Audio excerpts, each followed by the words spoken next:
មាតុភូមិខ្ញុំអើយមិនដេចឡើយបែបហ្នឹងដេចព្រានណាយប្រេប្រឹង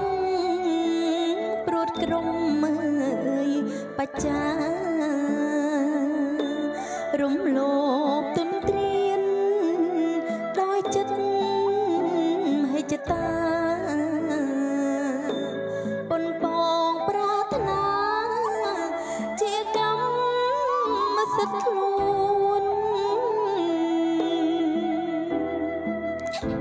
ព្រៀនប្រើតពលរលត្បុលមិនឈប់ទាំងថ្ងៃទាំងយប់ប្រឹងលាក់អើយបំពួនប្រើព្រួញអន្ទាក់បាញ់ដាក់ទួនអាវុធយុទ្ធភូមិ